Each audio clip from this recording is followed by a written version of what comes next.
Thank you, Madam, for giving the opportunity.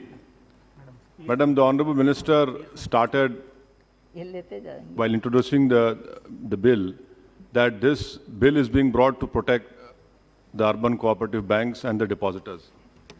Now, my question to the Honorable Minister when she stands up to reply is that the RBI FSR report of December 2019, it says that the state-run banks account for 89.8% of frauds by value, private banks at 9.2% and foreign banks at 0.4%. This says a lot about the internal controls in the state-run banks. Now, what is the government doing? Because their hollow claim has been badly exposed by the RBI's report itself. My second question, Madam, to the Honorable Minister is when she stands up to reply. The PNB bank was hit with 20,000 crore and we know Mr. Mr. Nirav Modi fled with and no heads have rolled so far. Why is that case? Third question is the Modi government's real concern about PMC Bank, which the Honorable Minister spoke about. When it came to Yes Bank, the SBI immediately infused funds into Yes Bank. Why this stepmotherly treatment for PMC? 60 people have committed suicide. What is the interest that government had with Yes Bank and that same love is not shown towards PMC Bank? And what kind of administrator is working in PMC Bank from last 1 year? That person, that honorable person has not been able to sell the yacht which is stuck in Sri Lanka. 2 aircrafts are stuck in Mumbai airport. This is the love of this government for PMC depositors who are suffering day in, day out. Sir, my third question is about this. In this bill, it talks about issue of equity, preference or special shares by way of public's issue and private placement.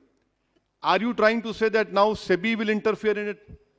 Because this issue of equity and public issue, are you bringing in SEBI? Please enlighten all of us. My fourth question to the Honorable Minister is that RBI is being given power is the government claim.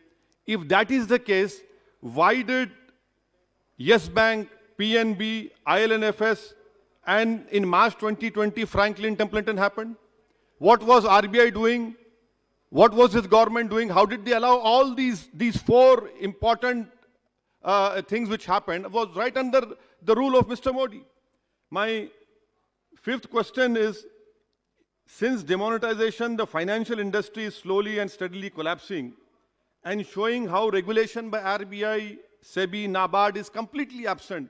So the way banks are now suffering, I feel one of the reasons is because of this unplanned Tughlaq-like decision of demonetization. Madam, sir, my sixth question is, this frauds reported by banks, which I said in the first point, about 1 lakh and above fraud has increased by 28%. Who's responsible for this? And may I request the government that Bank of Maharashtra, my colleague Mr. Imtiaz Jalil, MP for Aurangabad, is right when he told me that Bank of Maharashtra should not be privatized because it is running in profit, the government should not do it. And the last point which I want to know from the Honorable Minister when she stands up to reply is that this Modi government has this habit of encroaching upon, basically weakening the federalism, encroaching upon the state list. You know for a fact what is the state subject, what is the central list. Why is it that you bring such a legislation wherein, what are your designs? Why do you want to weaken the federalism of this country, which is the basic structure of the constitution? By bringing in such a legislation, sir, we know for a fact what is under the Schedule 7, Entry 32, Entry 43. The honorable members have spoken on it. I don't want to highlight on it.